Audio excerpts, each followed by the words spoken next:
저 같은 자가 하나님을 만나게 되었어요. 그래서 하나님을 만나 믿음의 길을 걸어가려고 보니까 이제 이 두 번째 학기에, 그러니까 가을 학기에 어디 모집하는 데가 없나, 난 주의 길을 걸어가야 하는데, 그리고 봤더니 협성대학이 이 대학원 학생들을 모집하더군요. 얼른 제 1번으로 그곳으로 제가 이제 시험을 보러 가게 되었습니다. 시험 보는데 너무 쉽더라고요, 영어가. 한 중학교 3학년 뭐 조금 그 정도만 더 열심히 하면은 합격할 수 있는 그런 영어가 나와서, 이거 혹시 저 시험지를 잘못 준 겁니까? 했더니 맞대요. 그래서 황당하게 시험을 치르고, 근데 성경 시험을 치르는데 아는 게 있어야죠. 그래 결국은 그때 봉자가 들어가는 총장님이었나? 하여튼 잘은 모르겠는데 총장님이고 뭐고 다 앉아서 면접 시험을 또 보게 됐습니다. 당신 이삭이 누군 줄 아나? 모르겠더라고요, 이삭이. 듣기는 많이 들었던 이름인데, 제가 목사님의 아들로, 어머니도 목사님, 아버님도 목사님, 할아버지, 작은아버지 다들 목사인 그 가운데 장손입니다. 당연하게 목사가 되어야 한다고 했지만은 저는 목사의 길을 걸어가지 않았어요. 왜냐하면 어렸을 때 너무 많은 상처가 있기 때문에요. 무당이나 중들에게, 또 믿지 않는 사람들에게 받은 상처가 아니라 믿는 사람들이요. 제 마음속에는 그런 의문이 들었습니다. 정말 하나님이 계시다면 이렇게 할까? 제 마음에 하나님은 없었고 초등학교 시절에 죽었어요. 이건 다 가짜였어요. 그렇게 39까지 살다가 주님을 만나고 이제 신학을 가니 알기는 뭘 알겠습니까? 그런데 어쨌든 그것도 모르면서 신학대학원을 왔느냐요. 지금은 모르지만 그러나 후일에는 누구보다도 뛰어난 그런 성경에 대한 것을 잘 아는 목사가 되도록 하겠습니다. 그래? 이렇게 들춰버리더니 갑자기 총장님이 그 얘기를 하시더라고요. 가만히 있어봐. 당신 이거 호랑이 새끼 아니야? 그러시더라고요. 호랑이 새끼 아니야? 당신 아버지가 박장원 목사님이셔? 예. 당신 할아버님이 박용인 목사님이셔? 예. 호랑이 새끼가 들어왔어, 호랑이 새끼가. 저는 실망이 되고, 목회에 좌절될 때가 왜 없겠습니까? 이제 내 목회가 끝났다 했을 때가 왜 없겠습니까? 너무나도 많은 시련들이 제게는 있었어요. 그럴 때마다 제 마음에는 난 호랑이 새끼야. 절대로 무너질 수 없어. 억울한 일을 당하고 괴로울 때도 난 호랑이 새끼야. 호랑이 새끼야. 그런 생각을 참 많이 하면서 사역을 하다 보니 벌써 은퇴도 하고요. 제가 일은 하나가 되리라고는 상상하지도 못했지만은, 우리 아버님이 이제 은퇴하신 목사님들 그곳에 계속 다니셨습니다. 너도 우리 교회 와. 너도 은퇴하는 우리 교회 와가지고 너도 주보부터 한번 돌려봐. 해가지고 그리로 갈까 하다가 제가 해야 될 일들이 너무 많기 때문에요. 그런데 나는 호랑이 새끼야. 나는 호랑이 새끼야 하면서 살다가 보니 벌써 은퇴도 하고요. 여기까지 제가 왔더라고요. 그렇게 해서 대학원을 졸업하고 갈 데가 없어요. 저를 불러주는 사람 교회들이 아무도 없더라고요. 왜냐하면 이력서를 내라고 하면 이력서에는 그저 내 나이, 주소, 하나님에 대한 이력을 쓰려고 하면 아무것도 없어서 그렇게 비워놨거든요. 세상에 대한 이력 쓰라고 하면 한참을 써나갈 수 있지만은, 그러니 면접을 볼 때마다 나이 많다고 번번이 다 떨어지고 했어요. 갈 데가 없더라고요. 주님, 저 어디 갈 데 좀 만들어주세요. 생명을 다해 일을 할게요. 아무도 저를 찾는 사람은 없었어요. 어쩔 수 없이 충청도에 있는 깊은 산속에 애장터가 있습니다. 애들이 죽으면 그냥 묻어놓는 데예요. 그런 애장터에 판잣집 작은 게 하나가 있었고 그 옆에는 상여막이 있었습니다. 생전 고생해보지 않던 제가 그쪽으로 들어갔어요. 주님을 뜨겁게 만나 믿음의 길을 단호하게 가기 위해서요. 얼마나 무서웠는지 모릅니다. 그곳에서 성경을 하루에 신약은 한 번씩 읽어요. 아침에 일어나 눈을 뜨고 세수하고 기도하고 이제 신약을 읽으면 밤에 잘 때쯤이면 한 번씩 끝나고요. 나중에는 더 빨리 읽기도 했지만은 또 구약도 읽어가며 밤만 되면 제가 무서움이 많기 때문에 산속으로 들어갔어요. 공동묘지로 들어갔어요. 거기서 하나님 나 좀 써주세요. 더러운 세상에 이 더러운 때 좀 다 버리고 단호하게 이 길 걸어갈 수 있도록 나를 살려주세요. 그리고 아버님은 늘 그러셨어요. 너는 말을 웅얼거리면서 해. 사탕을 하나 문 것 같아. 똑띠기 좀 해봐. 똑띠기 말 좀 해봐. 병원에서도 환자 볼 때 다시 한번 말씀해 주시죠. 그런 제가 어떻게 목사가 되겠습니까? 밤이면은 산에 올라갔어요. 그리고는 똑바른 설교라고 하는 거를 기도를 통해서 하는 거예요. 하나님, 제가 오늘 조치원 시장에 갔다 왔잖아요. 필요한 물건을 사려고요. 그런데 사과 상자, 괴짝, 거기에 복숭아 몇 개를 놓고 파는 할머니가 있었어요.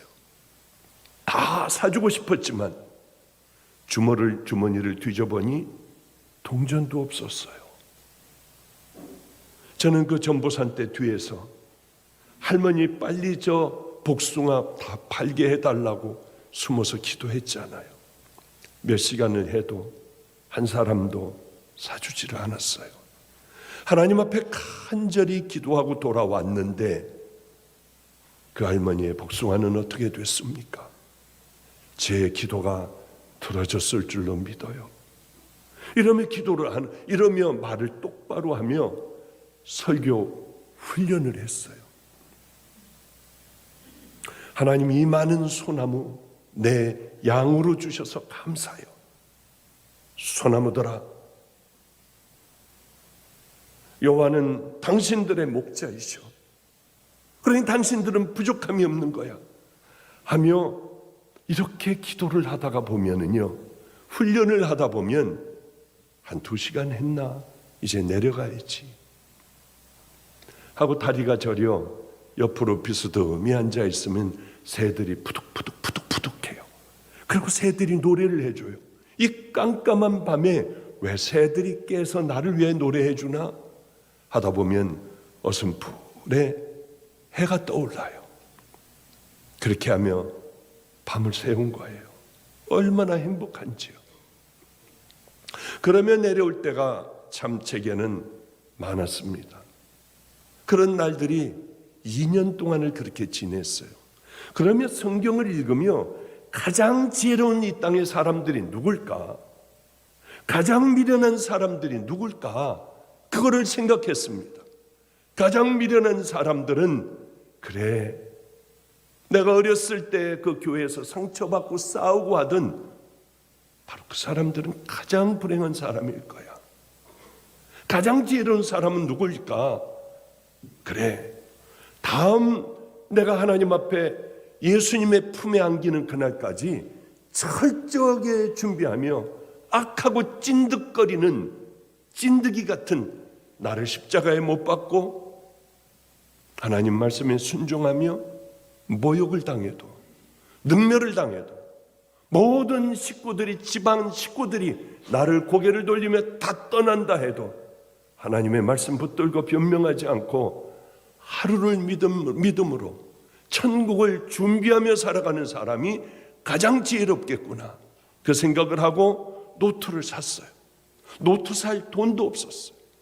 뭘 쌀로 뭐 밥을 해 먹을 그것도 없었어요. 남들 일할 때 복숭아밭이 굉장히 많았습니다. 나도 같이 일을 해주면 그 사람들은 일당을 주지만 저는 고봉밥이라고 밥이 만큼 높여준 거, 저는 그거를 먹으면 그저 하루를 또 지낼 수가 있었어요. 풍족하게 살다가 갑자기 그렇게 됐습니다. 어쨌든 그러며 노트를 사 성경을 읽고 또 읽고 읽고 또 읽고, 그러면서 가장 중요한 말씀들을 이렇게 쓰다가 보니까 한 권이던 노트가 반 권으로 줄어들고요. 그 노트가 나중에는 한 장으로 줄어들고, 또 성경을 읽고 가장 귀한 게 뭘까? 왜냐하면 저는 정말 공부를 못한 사람이에요. 머리가 좋지가 않아요. 그래서 늘 거의 꼴찌로 겨우겨우 따라가는 그런 좀 머리가 좋지 않은 사람이 그런 공부를 하게 되었는데, 그것도 끄트머리를 붙들고 따라간 사람이에요. 그러니까 뭘 해야 하느냐면 가장 중요한 것만, 핵심적인 것만 뽑아서 공부를 하기 시작을 했는데 그게 안 나오면 낙제인 거예요. 그러니까 보통 서울대도 그렇고 뭐 연대도 그렇고 아마 다 그럴 겁니다. 120명 뽑아서 들어가면 졸업하는 사람들은 한 반 정도 될 거예요. 그러니까 거기서 서울대 다니는 애들은 제일 공부 잘했는데 낙제를 하고 하니까 충격을 받아요. 그건 한 60, 70명 졸업할 거예요. 그게 이제 그렇게 살벌하지 않습니까? 여기도 이제 선생님들 다 계시겠지만은요. 열심히 뽑아서 했어요. 그러다가 안 나오니까 그 주변 것들을, 그 중요한 것들의 주변 것들을 공부를 하고요. 다른 아이들은 처음부터 끝까지 해도 저는 뽑아서만 해야 했습니다. 왜? 남들 1시간 할 걸 전 2시간 해야 했으니까. 어쨌든 성경도 척척척척 뽑아지더라고요. 가장 내게 필요한 중요한 말씀이 뽑아지더라고요. 그런데 마지막에는 이게 답이었어요. 어떤 율법사가 예수님에게 영원한 생명을 어떻게 하면 내가 얻겠습니까? 하고 묻습니다. 그러자 예수님은 이렇게 말씀하세요. 성경에는, 율법에는 뭐라고 너 기록되어 있느냐? 이 율법사가 율법에는, 성경에는 뭐 아주 통달한 사람이니까 이렇게 얘기를 해요. 대답하여 이르되 내 마음을 다하며 목숨을 다하며 힘을 다하며 뜻을 다하여 주 너의 하나님을 사랑하고 또한 내 이웃을 내 자신과 같이 사랑하라 하였나이다. 내 대답이 옳도다. 이를 행하라. 그러면 너는 살리라. 저는 이 말씀을 확 붙들었습니다. 그래, 이웃 사랑은 내가 하고 살아갈 거야. 하나님 사랑이 뭘까? 하나님을 사랑한다는 게 뭘까? 성경 많이 알고 있는 걸까? 소와 양을 잡아 하나님 앞에 매번 드리는 것이, 그것이 하나님이 기뻐하실까? 성경을 읽다가 보니 자기 부하를 쳐 죽여버리고 부하의 아내를 간음한 다윗도 그 범죄를 지었으며 하나님 앞에 제사를 아무렇지도 않게 늘 드리는 거예요. 때만 되면 다 드리는 거예요. 이럴 수도 있겠구나. 우리가 죄악을 가득 품고 얼마든지 하나님 앞에 나와 거룩한 말씀을 내가 전할 수도 있겠구나. 그 사람들은 다 죽을 거 아니야. 그런 생각을 했어요. 하나님 사랑하는 게 뭘까? 그래, 마태복음 5, 6, 7장을 딱 읽어가다가 거기서 멈추고 읽고 또 읽고 하면 20여 년을 저는 마태복음 5, 6, 7장을 날마다 큐티를 해요. 밤낮 새로워져요. 심령이 가난한 자는 복이 있나니 천국이 저희 것입니다. 심령이 가난하다는 게 뭘까? 그러면은 내 안에는 뭐가 가득 찼을까? 음란이 가득 찼어. 거짓, 탐욕, 이중적인 것, 절망, 분노, 열등감. 그래. 하나하나 빼내는 작업을 하는 거예요. 이 말씀 하나 가지고도 6개월, 1년이 걸려요. 그래, 하나님 사랑은 하나님 말씀에 순종하는 걸 거야. 그러며 열심히 믿음의 길을 하여튼 가려고 몸부림을 쳤습니다. 나는 산상설교를 평생 설교해야겠다. 하나님 말씀에 순종하는 말씀을 나는 평생 전해야겠다.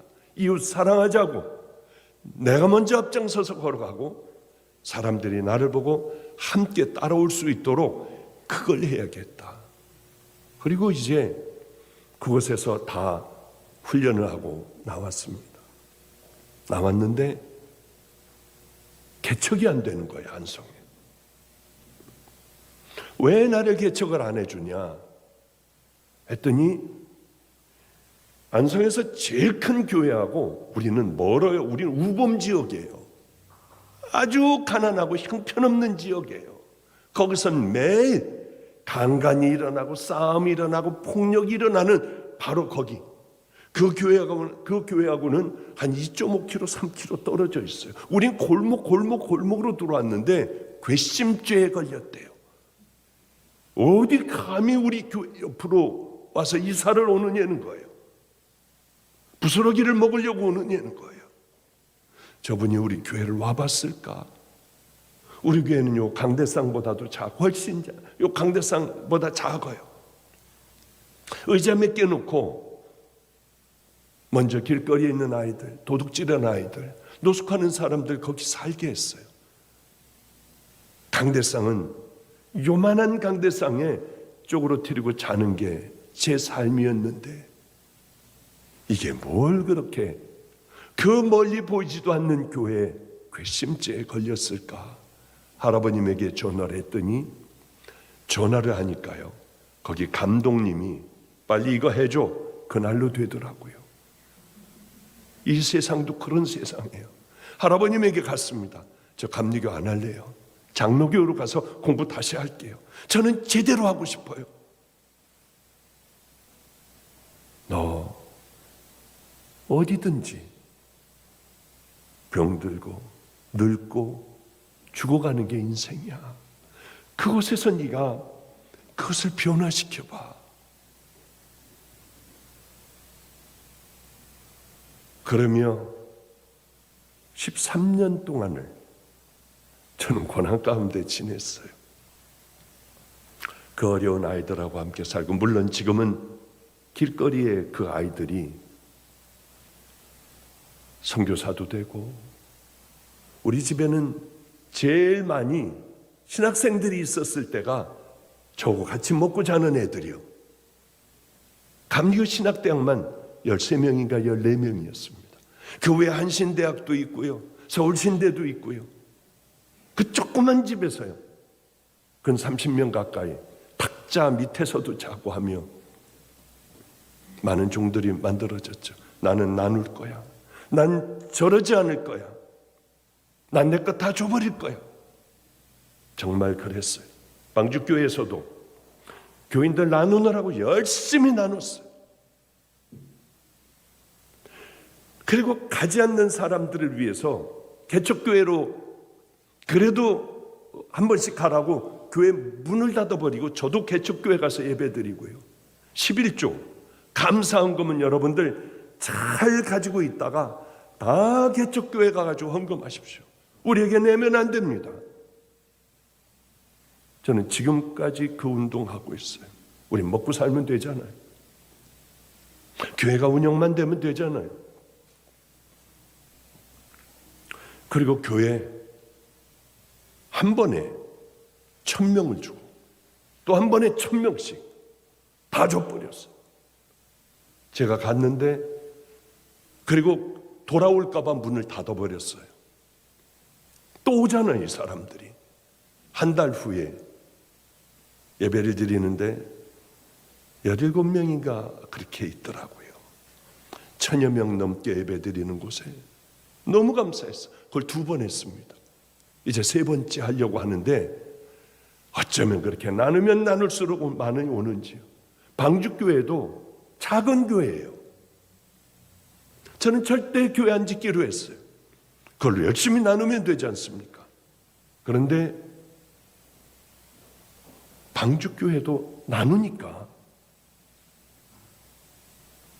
한 주에 새신자 등록이 100명이 넘는 거예요. 한 주에 예배를 못 드려요.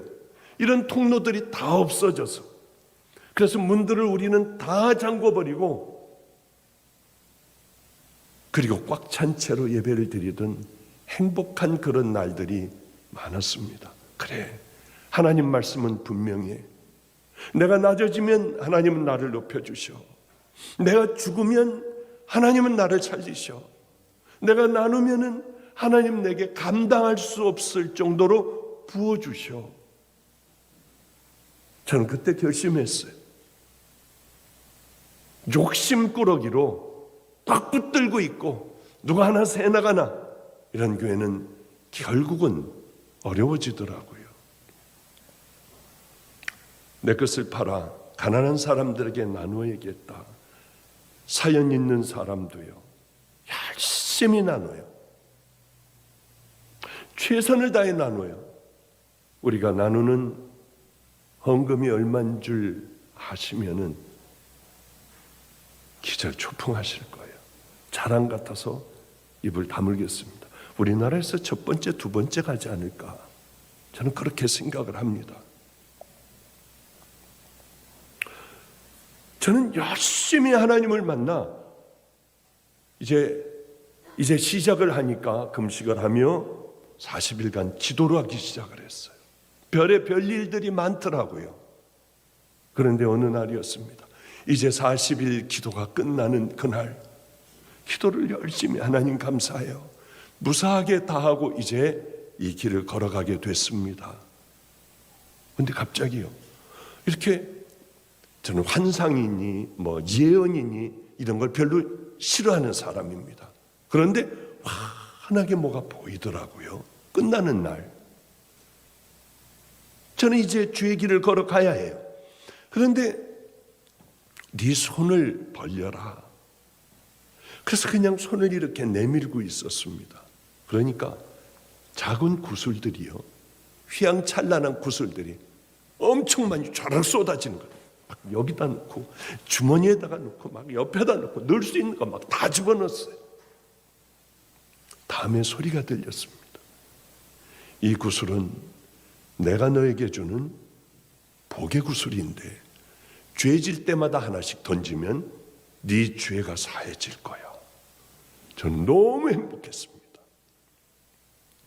어느 날 살아가다가 남을 미워하게 됐어요.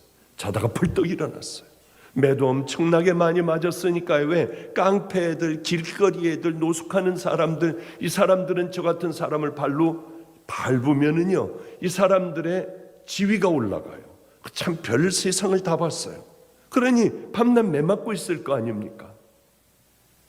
미워 못 견디겠더라고요. 그날도 퉁퉁 부어가지고 욱신욱신 아프고 이렇게 많이 매 맞아가지고 있는데 화가 나는 거예요. 하나님께서는 저런 놈을 잡아가셔야 하는데, 죄송해요 하나님. 걔는 다른 일로 또 구치소로 넘어갔어요. 제가 걔 면회 다 할게요. 나 때린 애 면회할게요.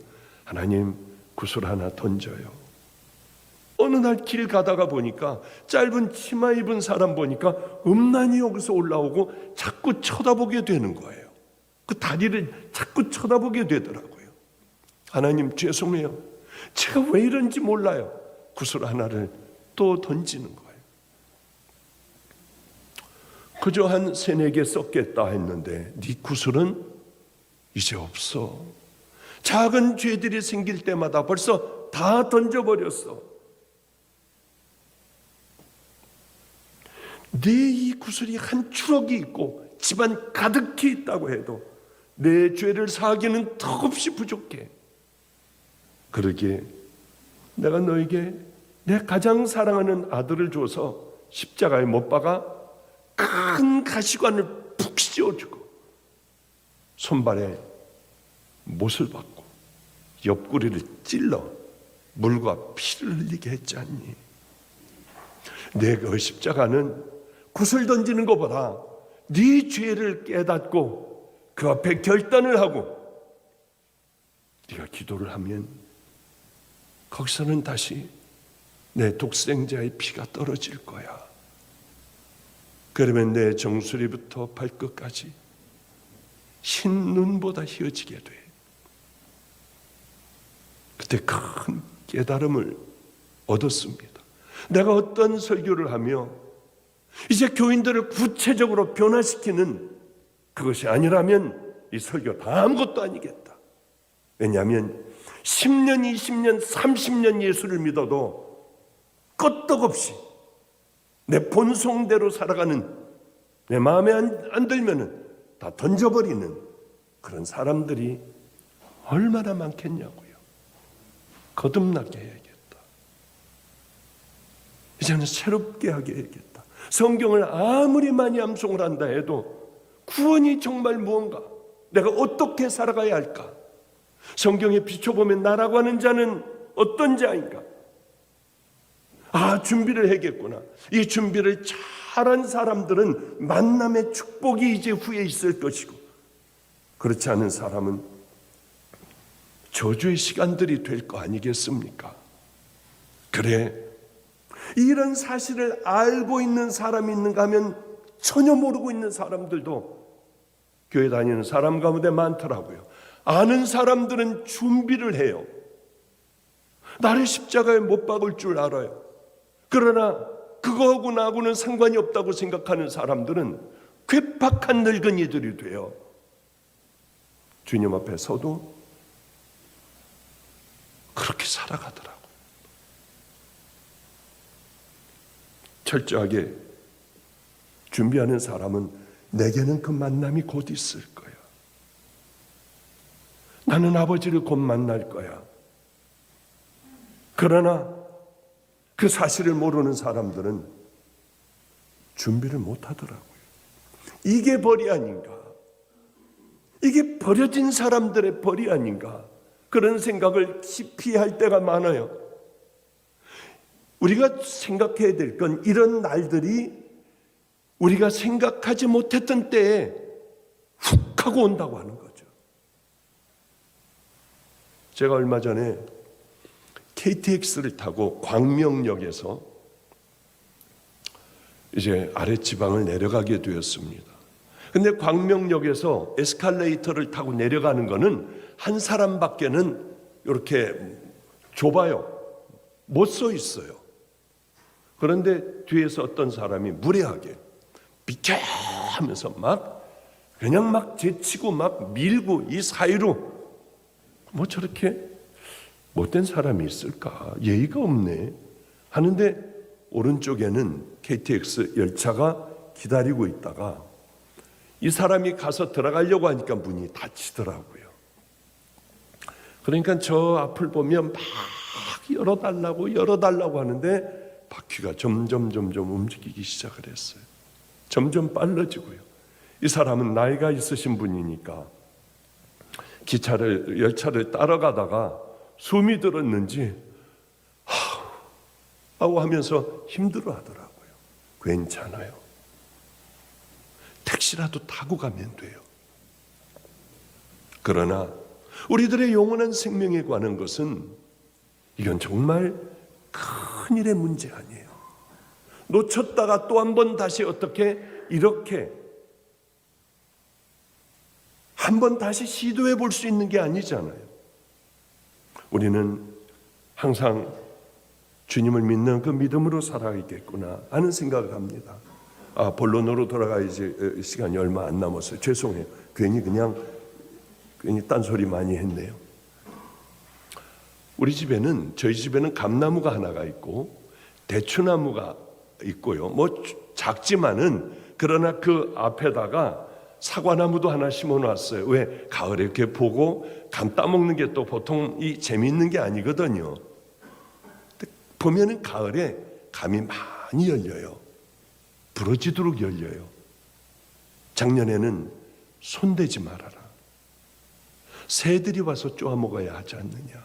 겨울에는 새들이 얼마나 배가 고플까 해가지고 늘 이 통에 새가 먹으면은 쌀들이, 그 곡식들이 점점 줄어들어요. 얘네들은 요즘 산새들은 아주 입이 고급이 돼서 땅콩을 갈아주지 않으면 안 먹어요, 얘네들도. 그래서 땅콩까지 갈아서 보면은 하루에 근 한 통, 이틀에 한 통, 이 정도로 겨울 내내 먹을 게 없잖아요, 얘네들은. 그러니 저희 집은 겨울이 돼도 얘네들이 노래를 불러줘요. 늘 노래를 불러줘요. 그런데 작년에는 감을 따지 말아라. 왜냐하면 까치서부터 다 와서 쪼아 먹는 거예요. 이게 행복해서 아무도 따지 말라고 하여 작년에는 다 새밥이 됐습니다. 까치밥이 됐어요. 이렇게 열매가 많이 열면은 행복해요. 예수님께서 이제 이른 아침에 성으로 들어오실 때에 배가 고프셨던 모양이에요. 무화과나무 한 그루가 보여 그것을 무화과를 따려고 아무리 뒤져봐도 없었다고 하는 얘기가 오늘 본문이 아니에요. 그런데 이게 무화과나무는 꽃이 먼저 피고 뭐가 있고 열매가 어떻게, 저는 그런 거 상관없어요. 가장 중요한 것은 무조건 열매를 맺어야 한다. 우리의 삶 속에 열매를 맺지 않으면 때로는 저주도 받고, 우리는 이 생각을 해야 합니다. 우리는 과연 열매 맺는 삶을 살아가고 있나? 이게 중요해요. 제가 기도원을 하고 있으니 마가의 다락방, 거기서 교회도 하고 기도원도 해요. 거기에서 한 1000여 명 모이면 확 다 줘버려요. 또 모이면 또 다 줘버리고 개척교회들 다 나눠버리고. 그런데 이 1000여 명 나눠준 지 얼마 안 됐는데 또 한 700명이 또 됐어요. 이 코로나 가운데. 하여튼 너무 감사해요. 그러니 성도 여러분, 나누는 게 복이에요.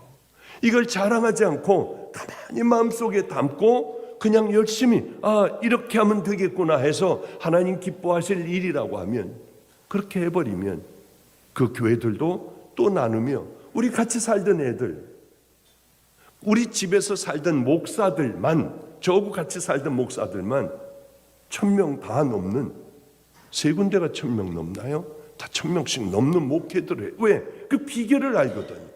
정말 예수님의 마음으로 나누는 것, 섬기는 것. 어쨌든 간에 기도원에서 있다가 보니까 어떤 분이 아멘 아멘 하고 이렇게 오랫동안 와가지고 그렇게 계시는 분이 있었습니다. 그런데 어느 날 보니까 이분이 다른 교회 다니는 분인데, 이분이 자꾸 주위를 둘러보다가 그 다음에 이제 우리 겨울 집회, 여름 집회 있으니까 호박도 이렇게 말려놓고 뭐도 말려놓고 많이 있잖아요. 열심히 막 주워 담더라고요. 이렇게 보면서 제가 기도했어요. 하나님, 저 사나운 주방 권세를 가진 저 집사 권사들에게 들키지 않게 좀 해주세요. 꼭 하나님 무사히 돌아갈 수 있게 해주세요. 근데 그게 씁쓸한 거예요. 그 기도를 하지만은 누가 뭐라 그러면 뛰어내려가서 내가 주라고 그랬다, 그렇게 하려고 하는데요. 잔뜩 널어놓으면은 기도는 안 해. 예배드린 동안 싹 다 1년치를 걷어갈 때도 있어요. 그건 도둑질 아니에요. 성도나 아니면 어떤 사람이라도 도둑질 시키면 안 되잖아요. 그래서 팻말로 크게 써놔라. 누구든지 필요한 만큼만 가져가세요. 그랬더니 절대로 안 된다는 거예요. 이걸 우리가 얼마나 힘들게 해놓는 건데 야단을 쳤어요. 어느 날 다 그렇게 팻말을 붙였냐? 붙였대요. 가보니까 가서 자세하게 들여다봐야지나 될 조그만 글씨로 누구든지 가져가고 싶은 만큼 가져가세요 하고 써놨더라고요. 우리 크리스찬들은 그깟 뭐가 다 가져가면 어때요? 주님 보시기에 아름다운 마음들을 가지고 있으면은 주님께서 그 다음의 삶을 우리에게 이끌어 주실 거고, 우리 주님께서 모든 일들을 다 하실 거 아니에요. 그럼 마음껏 열매가 맺을 거 아닙니까? 그 아무도 모르게 심어놓고 또 가다가 심어놓고 또 가다가 심어놓는, 억울하면은 억울해가지고 입에 거품을 무는 게 아니라 주님이 아시겠지. 힘들고 아픈 가슴 주님 앞에 올려놓고 기도하는 그런 믿음의 사람들이 당연히 돼야 되지 않느냐는 거예요. 그런데 열매 맺는 삶을 안 살려고 해요. 손해보는 거를 손해를 절대로 안 보려고 해요. 뺏기지 않으려고 해요. 나무에게 이르시되 이제부터 영원토록 내게 열매가 맺지 못하리라 하시니 무화과 나무가 곧 마른지라. 어떻게 생각하세요? 우린 살아계신 하나님 앞에서 살아가야 돼요. 이까지 것들 다 티끌 같은 것들 다 털어놓고 가야 돼요. 그런데 이걸 모릅니다. 숨을 헐떡거릴 때야 비로소 알아요.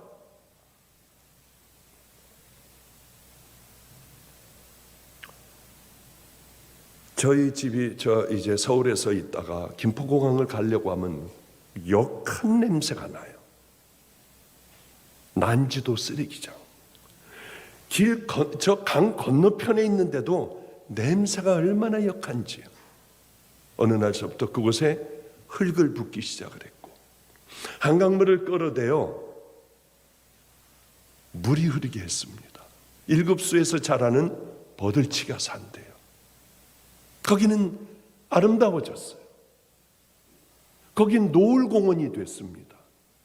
생태공원이 돼서 토끼들도 뛰어다녀요. 하늘공원, 너무나도 아름다운 곳이기에 하늘공원이라고도 불러요. 갈대가 많기 때문에 가을에는 갈대공원이라고 불러요.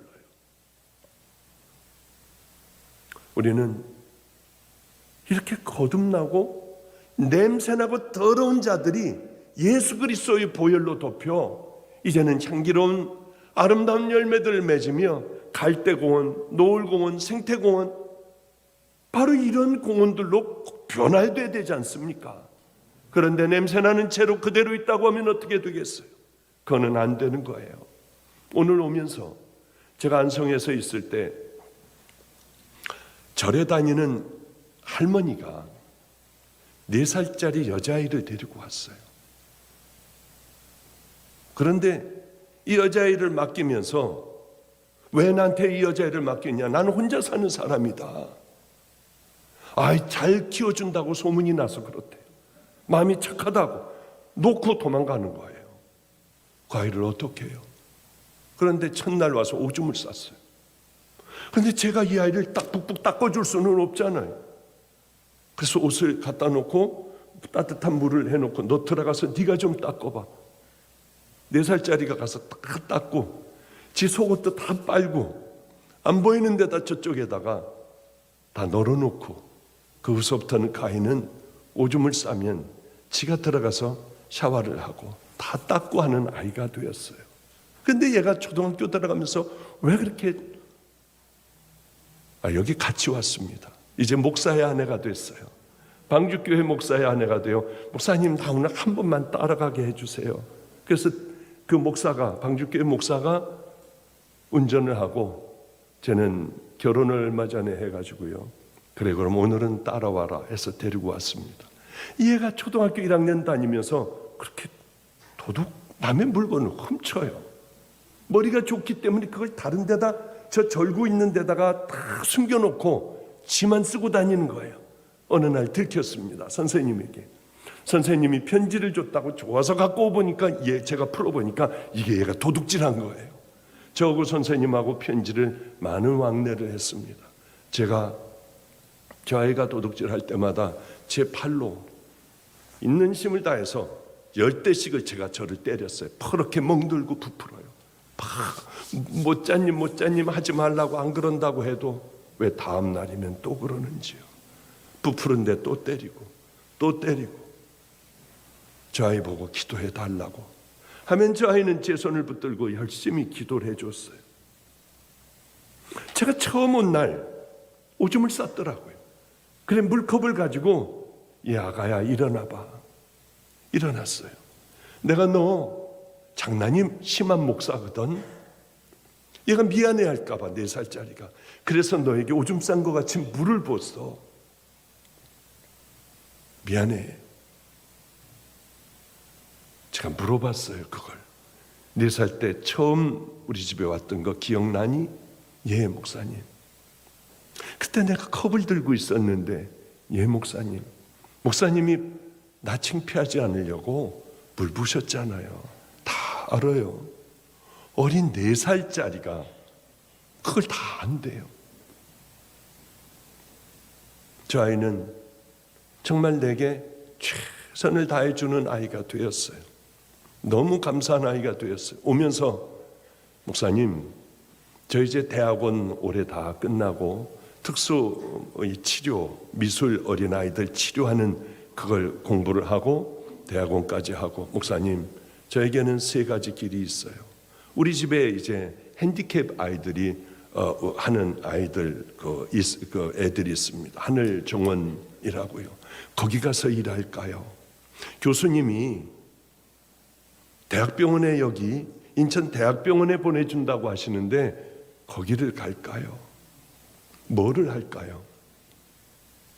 그래서 네가 가장 앞날을 보면은 대학병원을 가서 네가 그 치료를 하면은 좋겠다. 네, 그럴게요. 그러지 말고 박사학위를 마저 하지 그러니. 그러면 오늘 그 얘기를 하며 오늘 오는데 어쩌면 이런 하나님께서 열매를 거두게 주셨을까. 얼마 전에는 깡패가 왔어요. 초등학교 그저 몇 학년 때 왔던 애의 소망은 깡패였는데 수원에 무슨 파가 있습니다. 거기서 중간 보스까지 됐어요. 그 아이 와가지고 몰라봤어요. 끌어안고 기도 한번 해줬습니다. 이제는 이제 나이가 많은 애들이 됐죠. 기도를 한번 해주니 깡패를 다 버리더라고요. 너 손 자르고 혹시 그러지 않니? 목사님, 전에 애들 관리하는, 그래도 목사님 생각하시듯이 아래 애들이 아니에요. 너무 감사했어. 그런데 어떤 일로, 예전의 일로 교도소를 가게 되어요. 청송교도소를 갔어요. 이 아이가요. 바로 얼마 전에 일이에요.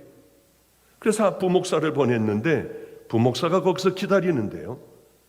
까만 이 차들이 들어오더래요. 새벽 6시, 5시인가 나온다고 해가지고 나가서 기다리는데, 그러더니 깡패 애들이, 얘네들이 딱 다들 나오더래요. 그러더니 혹시 목사님이십니까? 그렇다고 했더니 이렇게 묻더래요. 우리 형님 정말 예수 만났나요? 정말 만났나요? 만났다고. 그렇다고 하니까 얘네들도 아는 거예요. 깡패들도 정말 예수 만나는 사람들과 가짜로 만나는 사람들이 있다는 걸 아는 거예요. 그러니까 담배를 피면서 하고 고개를 젓더랍니다. 얘는 나오자마자 걔 만나지 않고 목사의 차를 타고 인천으로 왔고요. 벌써 오랫동안 노숙자들 밤이면은 이 추운 겨울에 얼어 죽을까 봐 깡패였던 그 아이가 다니면서 다 우리 도시락을 많을 때는 노숙자들을 위하여 매일 1000개 넘어 나갈 때도 있어요. 난장판이에요. 고기는 하루에 120kg 이상 들어가요. 이분들에게 고기가 필요하잖아요. 어쨌든 간에 얘는 쪽방촌서부터, 쪽방은 여러분 상상하는 곳이 아니에요. 열심히 다녀요. 오늘도 우리 목사가 여기까지 또 노숙하는 그 분들, 쪽방분들 데리고 깨끗이 하고 와서 목사님 저 왔어요 하는데 정말 꼭 끌어안아주고 싶더라고요. 이분은 쪽방에서 살아요. 내가 좀 좋은데 이렇게 해줄게. 거기서 노숙하는 분들 모시면 되잖아. 아니에요. 저는 여길 떠나지 않을 거예요. 쪽방이라고 하는 데는 요만한 방이에요. 거기서 나오질 않아요. 눈만 뜨면은 방마다 두들기고 다녀요. 예 하는 소리가 있으면 안심이 되는 거예요. 왜? 사람들이 그렇게 많이 죽으니까요. 외롭게 죽어가니까요. 새벽마다 두들기고 다녀요. 캉캉캉캉캉캉캉. 얼마 전에도 또 죽고 그 전에도 또 죽고, 그 사람들에게 매맞기도 하고요, 병원으로 실려가기도 하고 하면서 그런 일들을 해주는 걸 보면 얼마나 감사한지요. 그래도 열매가 맺었구나.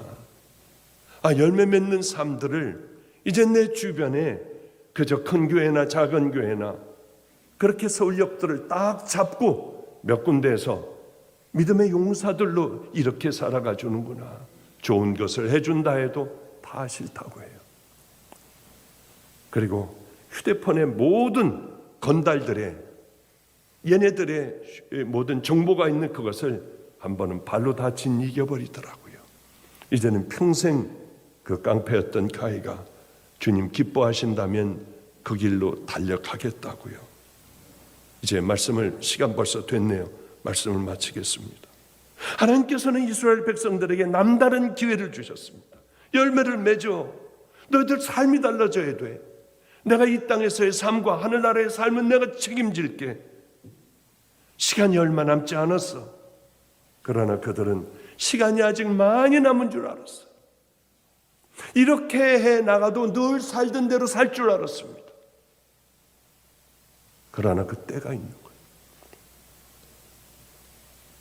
아무래도 이상했어요. 그래서 제가 이 카메라를 설치를 좀 해봤습니다. 어느 분이 가까이 해보니까 헌금을 툭 하고 떨어뜨리는데 이렇게 벌어진 그쪽으로 헌금이 들어가요. 제가 얼마나 괴롭겠습니까? 이분은 예배에 빠지는 법이 없어요. 늘 자기 자리가 있어요. 주일, 새벽기도, 수요 예배, 모든 예배. 이 설교를 밤낮 들어요. 저는 이 설교 외에는 할 줄 아는 것도 없어요. 성경 공부도 저는 가르치지 못하는 바보 같은 사람입니다. 그런데도 어느 날 몇 년 동안 이렇게 했냐고 했더니 18년 동안을 했대요. 전 죽을 것 같았어요. 나 어떻게 하지? 내가 목회를 관둬야겠구나. 정말 관두려고 했어요. 모든 것을 떠나려고 했습니다. 두렵지 않았느냐?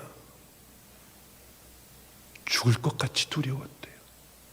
세월이 지나니 부도져. 이게 내 삶의 한 방편이 되었다고 하더라고요. 너무 큰 충격이었어요, 저에게는요. 그리고 하나님 앞에 회개해라. 그러면 다 된다. 하나님 앞에 먼저 엎드려라. 어느 날 저는 설교를 하고 이쪽에는 환우들이 쭉 서요. 이쪽에는 오늘 결단한 사람들 다 안수받으려고 서 있어요. 그러나 괜히 나오지 말아라. 나 결단하는 사람들만 나올 때 치유되고 여러분은 거듭나게 될 거다. 나와라 하고 내려가서 이제 하루에 한 500명가량을 안수를 했죠. 500명. 지금은 못하지만은요, 그분이 거기 있더라고요. 얼굴이 노래졌어요. 금방. 당신 병원 안 가봤냐? 안 가봐도 안 돼요. 나는 망할 자래요. 병원 가야 된다. 증상이 어떠냐? 속이 다 뒤집어지는 것 같아요. 바로 대학병원으로 보냈더니 췌장암 말기더라고요. 그분을 위해서 우리 전 교육자가 매일 가가지고 기도하는 거예요. 하나님 회개하게 해달라. 근데 여기가 안 돼요, 목사님. 여기가 죽어도 안 돼요. 내가 그거 하고 지옥 가야 될 죄인인 거는 아는데 여기서 정말 돌이키는 게 안 돼요. 이게 무서운 벌이더라고요. 다른 게 벌이 아니라 돌이킬래도 돌이킬 수 있는 찬스는 없고 삶으로 확 살아가 버리면 되거든요. 그러면 육신도 이제는 더 이상 말을 안 듣고, 그러다가 휘장을 이렇게 치고 수천할 때가 됐으니까 마지막 말이 뭔 줄 아세요?